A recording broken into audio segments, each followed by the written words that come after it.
কালকে ব্যাগটা আমি পুরনো একটা শান্তিনিকেতনের ব্যাগ ছিল, সেই জিন্স কাপড়ের ওপর সুতোর কাজ করা যে ব্যাগগুলো হয়, ছোট মানে হ্যান্ড পার্স। তো আমি নোংরা মানে নোংরা বলতে বিড়ালের লোম পড়েছিল, তা আমি ওটাকে ফেলে দিয়েছি। অনিমেষ বলেছে, তুমি ব্যাগটা ফেলেছো, ব্যাগটা দেখে ফেলেছো? না, ওতে কী থাকবে? অনিমেষ বলছে, থাকবেই 10 পয়সা হলেও থাকবেই। কি বেরোলো এখান থেকে? অনিল বললো 10 টাকা বেরোলো, জানি 10 টাকা বেরোলো কাঠের চিরুনি। আমি কাঠের চিরুনিটা অনেক দিন খুঁজে পাচ্ছিলাম না। অনিমেষ বলছে 100টা ব্যাগ ইউজ করবে, আর হবে না। ওই জন্য সব এখন যতগুলো যা ব্যাগ ইউজ করি সব একদিকে করে রেখে দিয়েছি।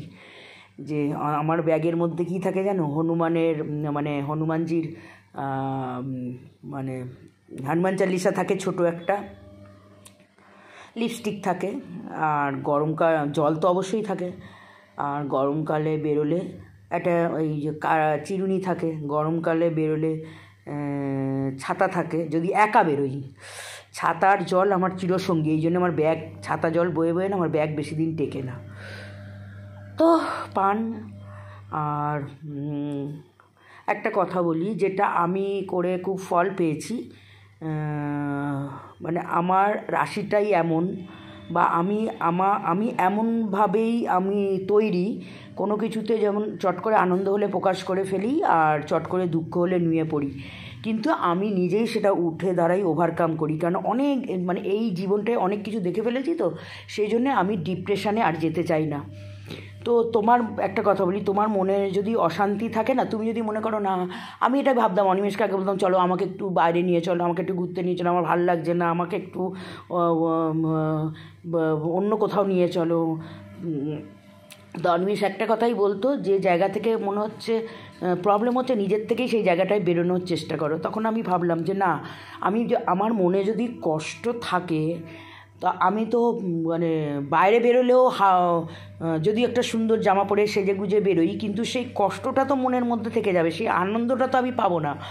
তো আমার আনন্দটা, তখন আমি ভাবলাম যে আমার কোথা থেকে আনন্দটা আসবে। তখন আমি কী করলাম বলো তো, আস্তে আস্তে না আমি মানে মন্ত্র, ইউটিউবে সমস্ত মন্ত্রগুলো, যখন হনুমানজির মন্ত্র, সূর্যদেবের মন্ত্র, ওং শব্দটা যদি তুমি বারবার শোনো, তখন আস্তে আস্তে না তোমার মানে প্রথমে তোমার দেখবে চারিদিকে তোমার মানে তুমি কনসেন্ট্রেট করতে পারবে না, চারিদিক দিয়ে সব কথা, সব রকম মানুষ মানে ভিড় করবে।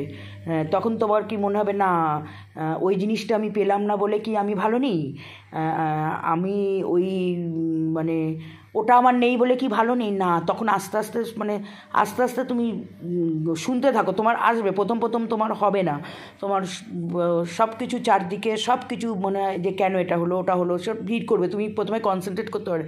কিন্তু শুনতে দেখবে একটা পজিটিভ ভাইব তোমার মধ্যে একটা সৃষ্টি হবে, একটা তরঙ্গের সৃষ্টি হয় তোমার যখন এইগুলো শুনতে থাকবে না।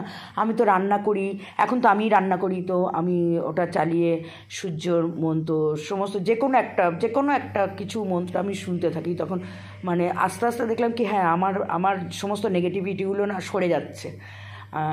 আমি এখন আমার রান্না করতে অসুবিধা হচ্ছে না, এখন আমি কাজ করতে পারি, আমার কোনো প্রবলেম হচ্ছে না। তো এই যে অনিমেষ পুষিগুলোকে ওষুধ খাওয়াচ্ছে, আর আমাকে দেখো, আমাকে ধরতে হয়, নাহলে খাওয়াতে পারে না, আর আমাকে আঁচড়ে রক্ত বার করে দিচ্ছে।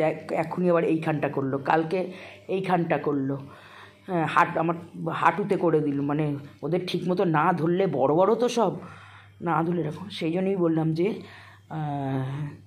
যদি মানে কোনো কিছু যদি তোমার খারাপ কিছু হয় না, ভেঙে পড়বে না। তুমি যে কোনো মন্ত্র তুমি শুনতে থাকো, দেখবে তোমার ভেতর পজিটিভ ভাইব একদিনে হবে না, 10 দিনে হবে, পজিটিভ ভাইব তৈরি হবে, তখন তুমি ভালো থাকতে পারবে।